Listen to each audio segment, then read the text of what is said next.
Spanish fundamentals we need to know.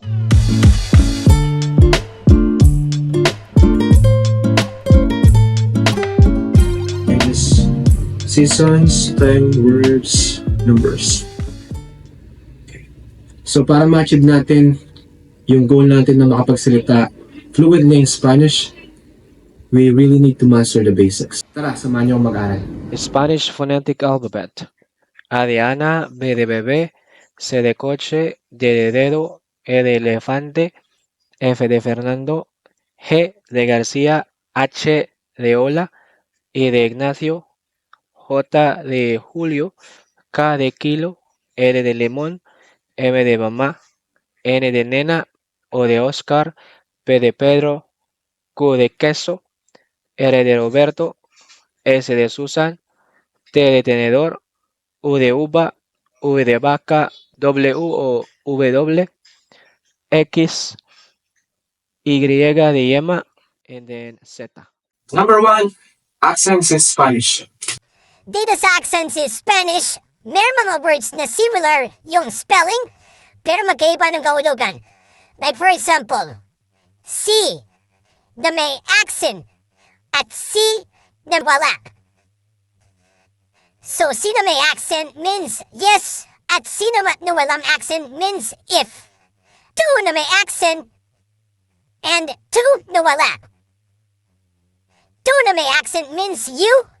2 na walang accent means your.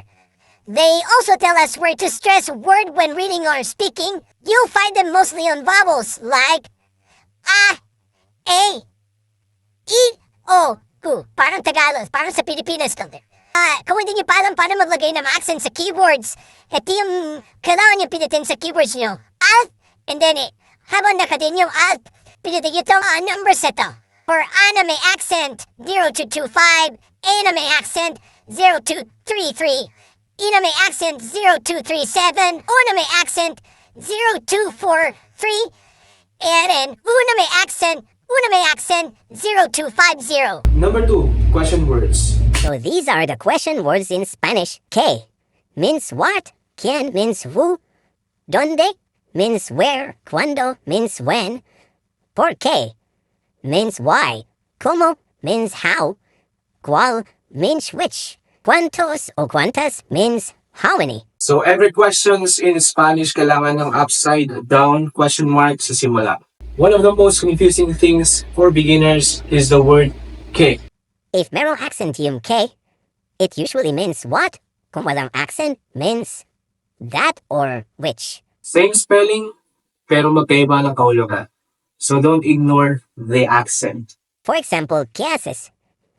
What are you doing? Yo sé que puedes hacerlo. I know that you can do it. Another one is por qué. Por qué na may spasyo na may accent means why. Another por qué na in one word and walang accent means. And then there is cuánto. Cuánto for masculine, singular. And cuánta for feminine, singular. Cuántos o cuántas naman for plural things. Number 3, prepositions and adverbs. Prepositions.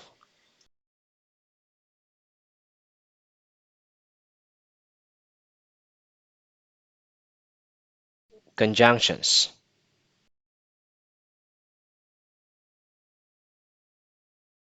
Adverbs.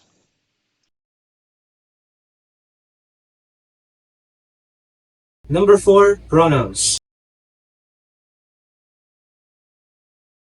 Number 5, days of the week.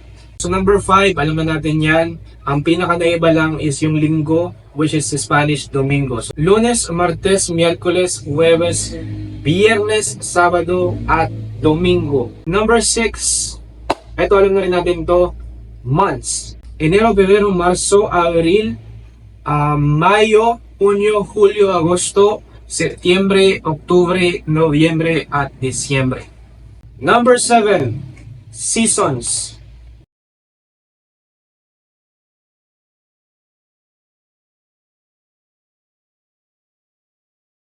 Number 8, time words.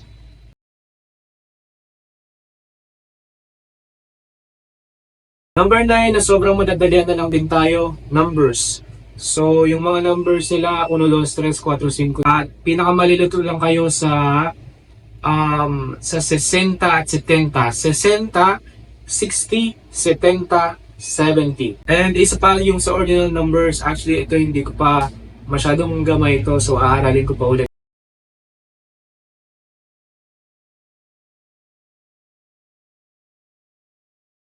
So that is our Spanish foundation. Start here, start strong. See you next week. Adios.